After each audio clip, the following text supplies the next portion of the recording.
What's going on? It's Coach Williams, and I'm back for another breakdown. So today we're going to talk Derek Stingley Jr. All right. So I think when Stingley is on top of his game and he's playing his A game, he's the best corner in this draft by far. But the problem with him is he's not always on his A game. So I got to give that top title right now until they play in the NFL to Sauce Gardner. But I think Stingley has the potential to be the best pro of all these guys. So let's dive into the film. All right.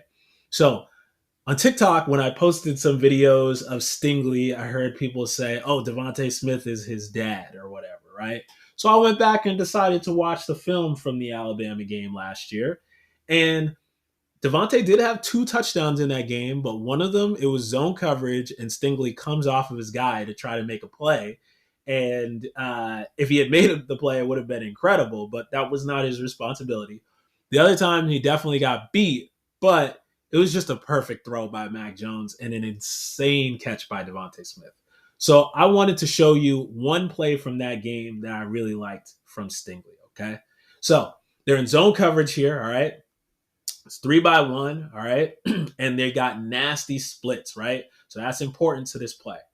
So you got Stingley up here at the top of the screen, all right? And so as the play progresses here, right, Devontae Smith is going to attack the seam, right? So the seam is the weak area of this defense, but Stingley does a good job of being patient and staying on his landmark, okay? So he doesn't drift too far to the outside, right? Wondering if this is going to be a wheel or something. And he also doesn't get too tight to Devontae Smith because he wants to bait him into this throw, right? He wants to get an opportunity to make a play on this football, okay? So he does that. Ball is thrown, steps in front of it, nearly picks it off, all right? And so the reason why I show this play is as an evaluator, I want to watch a dude and how he plays in garbage time, right? So if you notice, that's Bryce Young. So Mac Jones is on the bench right now, right? So they put the true freshman quarterback in the game. And so the game is out of hand. It's over on the scoreboard, but the game is still happening, and Stingley is fighting until the last whistle and being smart while he's fighting and trying to make a play. I really like that. I respect that. And then you'll also notice here, he was injured in this game. So he's battling. You see him limping there. He's battling to the final whistle. That is a big plus in my book, okay? So now we're going to start to talk about some other games. So we're going to talk about him matching up with Pickens, okay? So if you've been on my TikTok, you know I'm a huge George Pickens fan. I think that he is the most underrated receiver in this draft. But one of his weaknesses is route running, okay? And so as a corner, I want to see, do you exploit the weaknesses of the offense? And when they make a mistake, is it just, a neutral play, like an incomplete pass? Or do you make them pay and give them a minus? Do you get a turnover? Do you make a big play? Well, Stingley's about to do that right here, okay? So we got Pickens here at the top of the screen, okay? So what do we always talk about with quarterbacks? Anticipation. This throw is late, right? So he throws this ball late, right? He's throwing the ball. Pickens' head is already all the way turned around, so you don't have anticipation in quick game, right? We want to exploit that. We want to get to the football. Stingley's about to do that right here. The other thing is, you look at Pickens here, right? So we talked about him. I like him, but he rounds this route off. He doesn't snap that thing flat, right? So he rounds it, and that gives Stingley the ability to be able to break on this football. And when it's late, he doesn't come back to the football until it's too late. Stingley steps in front of it, picks that thing off, right? That's good technique right there. That's making the offense pay for their mistakes. Now we're going to get into a few plays that are some minus plays, okay? So some things that are just some head scratchers and very frustrating with Stingley, okay? So what do we talk about on the goal line, right?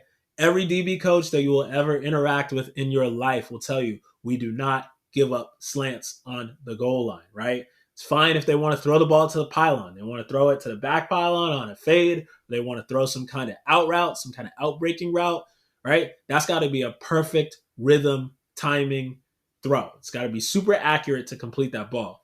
You don't have to be as accurate if you're throwing it in the middle of the field, and it's an easier throw to be accurate, right? So, can't give up slants. So on the snap, he jumps outside rather than being patient, right? Just be patient.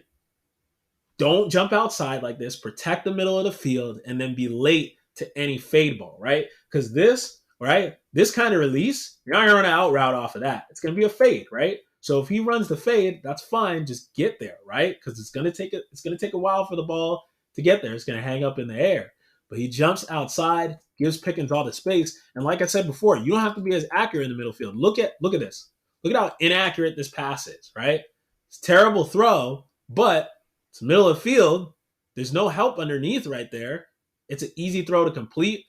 Pickens shows off his acrobatic ability, right? His catch radius comes down with that thing, right? So, you cannot give up slants. Cannot give up an inside release on the goal line. Can't do it, okay? So this next play, right, we're going to see another one. And this one is also pretty frustrating, right? Because he plays this play perfectly, okay? So he gets into his half turn, right? He sees quarterback vision that the quarterback's going to come here. So he starts squeezing him to the sideline, squeezes into him, gets perfectly in phase, forcing Pickens. Look at him. He's between Pickens and the football, forcing him to the sideline with his body, that Barkley technique. And then he leaves his hands at his side, doesn't even make a play for the ball. Pickens, again, makes an incredible catch here, right? Look at this toe tap, right? That's an NFL catch right there, 2 feet down. But, that's frustrating, man. That's the frustrating stuff that shows up on film with Stingley, okay?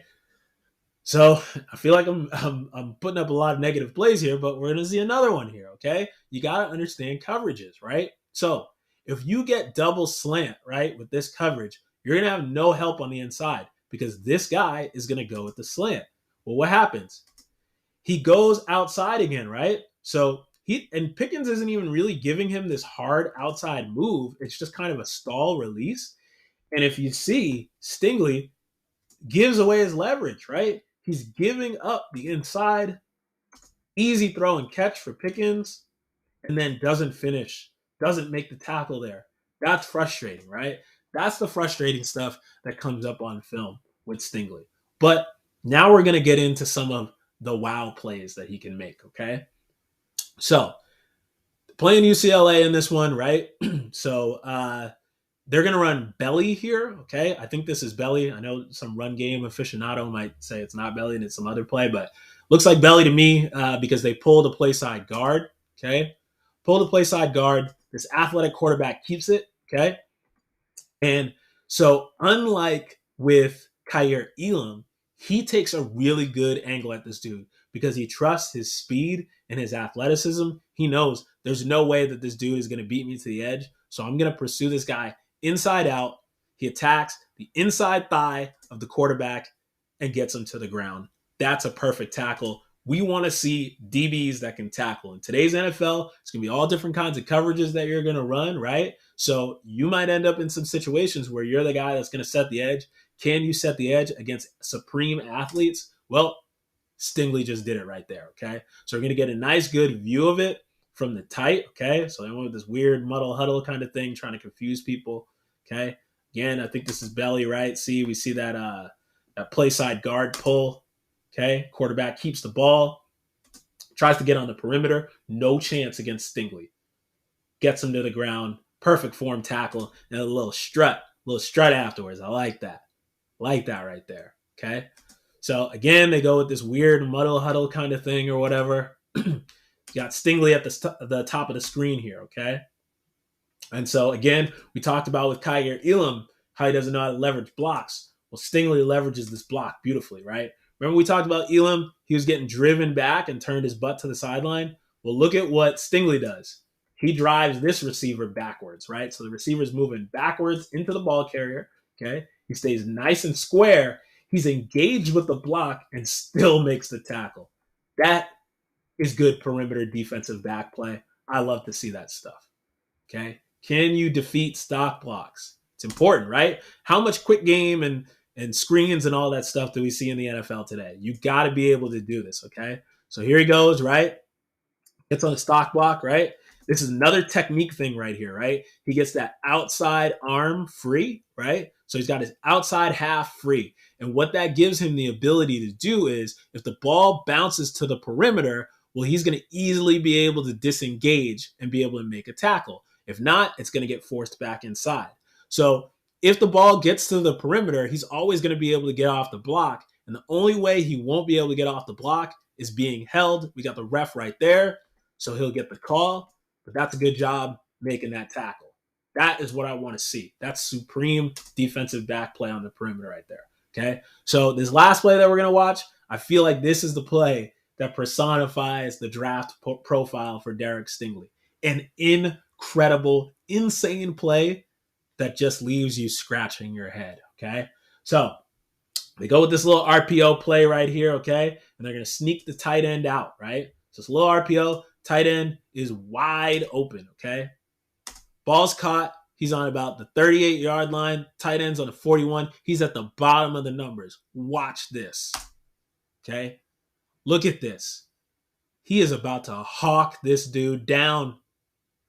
And then he gets in position to make this tackle, and he does the thing that Elam did. He's lowering his shoulder, trying to make some, I don't know what this is, baseball slide tackle. When, look at this. This dude is inches from the sideline. All you got to do is get your hands on him, and his momentum is going to go out of bounds. But he slides, and it ends up being a touchdown. This is so frustrating because he just showed off insane athleticism, insane athletic ability, and he's got nothing to show for it. It's 6 points on the board for the other team, right?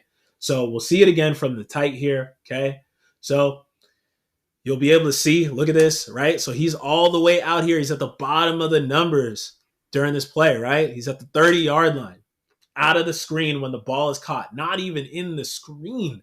And he chases this dude all the way down, perfect position. And then this baseball slide right here. Don't know what that is.